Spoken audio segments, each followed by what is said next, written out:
welcome back to the Gridiron Expert. We have a very intriguing matchup in Las Vegas as Florida takes on number 14 Oregon State in the Las Vegas Bowl. Lots at stake here, guys. Florida is looking to clinch a winning record in year one under Billy Napier. Oregon State, who's been on a roll to end the year, is looking to clinch their first 10-win season since 2006. Lots at stake for both teams. The question is, who's going to emerge victorious in Sin City? So again, welcome back to the Gridiron Expert, guys. Ready to predict and analyze everything you need to know for this matchup between the Gators and the Beavers. As always, please continue to like, comment, subscribe, share our videos, and check out everything down in the description below, including those expert picks over on our website, thegridironexpert.com. We have our holiday special out right now, guys. $29.99 gets you every spread pick for every bowl game and every NFL playoff game. If you want postseason picks that are guaranteed to win, beating out over 80% of the national analysts, hitting over 60% on the year this year, this is the place for you. The Gridiron Expert is the place for you. The link for that down in the description below. Go down there, sign up today, and start winning with us today as a part of our GE Nation.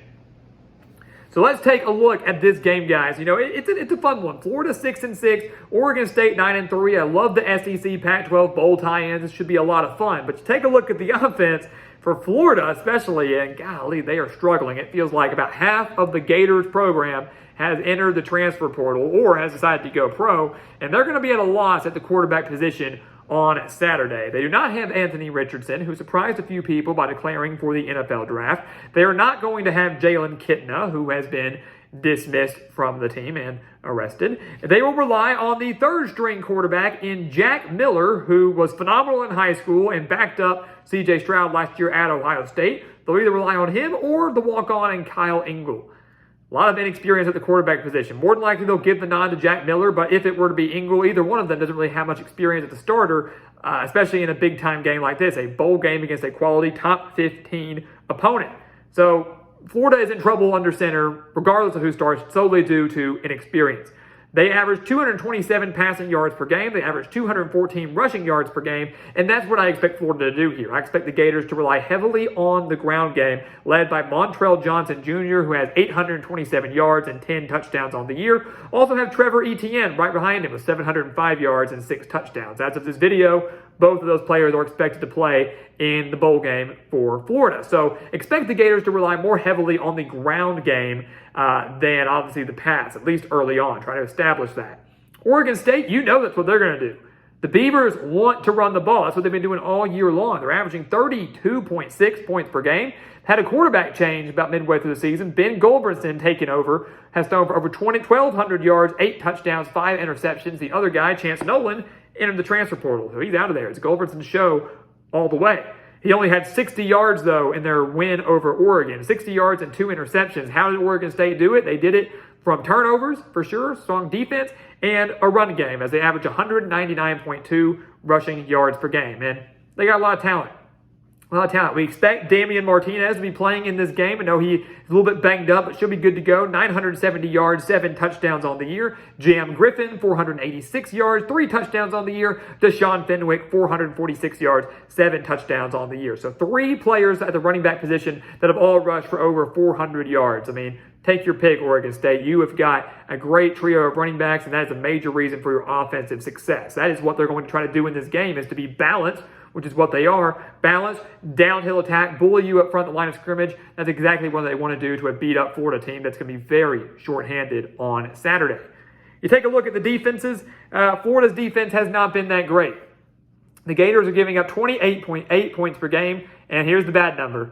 The Gators are allowing 176.2 rushing yards per game. They gave up 227 rushing yards to Florida State, 175 to Vanderbilt, 239 to Georgia, 179 to LSU, 150 to Missouri, 227 to Tennessee, 286 to USF, 230 to Utah.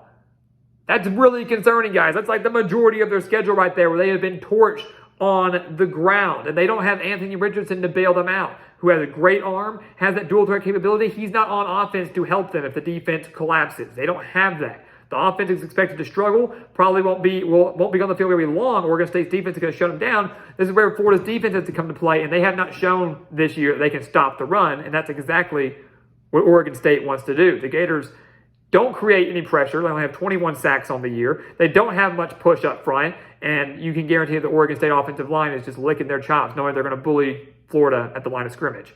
Oregon State defensively, guys, we talked about the reason they are 9-3, the reason they're a top 15 team is because of the run game and because of their defense. It's been really, really solid for them this year. They're just giving up 21.4 points per game, 228 passing yards per game, only 114 rushing yards per game. And there's that key number.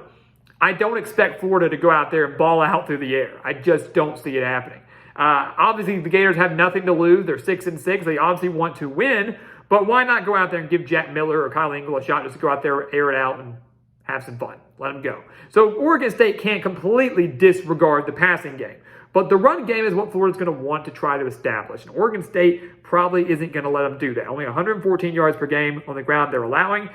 There's a common theme, though. There's a common theme for the Beavers. You look at their losses, 9-3 on the year.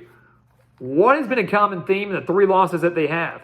Oregon State has allowed at least 100 rushing yards in each of those 3 games, and they've committed at least 1 turnover in each of those 3 games. And in those 3, the defense only forced 1 combined.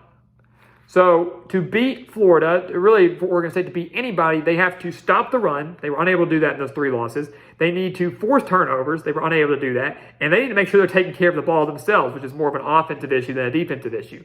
Take care of the football. Get 1 or 2 takeaways on Florida, and you're golden, especially if Oregon State goes out there, dominates the line of scrimmage, and controls the clock. Time of possession is going to be key. If Oregon State takes up 7 minutes, 6-7-minute drives by just ground and pound, and they score off of them, Florida's going to be at a loss, especially because their offense I expect to struggle mightily. So what's going to happen in Las Vegas, guys? I mean, I think if you've listened to this video, you kind of get the vibe, you get where we're coming from. I'm picking Oregon State here, and it's weird. In bowl season, it's one of those games where you look at this and you go, this should be an Oregon State victory all the way, and of course, somehow Florida would find a way to win. That's the beauty of the postseason. That's the craziness of college football. But I just don't think the Gators have it right now. They're 6-6. They're not very thrilled with that. They're losing a lot of players to the transfer portal. Oregon State comes into this game. They're motivated. They're pumped. They're hyped. They're very talented. They're strong up front. They're searching for their first 10-win season since 2006. They're searching for their first bowl victory since 2013. They made a bowl game last year, but fell short to Utah State. The players that were there last year want redemption. They want to be able to hoist a bowl trophy over their heads, and I think they're going to get it in Las Vegas. Give me the Beavers to take down the Gators in Sin City, and Jonathan Smith's squad will clinch a 10-win season for the first time since 2006. They're building something in Corvallis. Another very, very special year. This time it ends on a high note.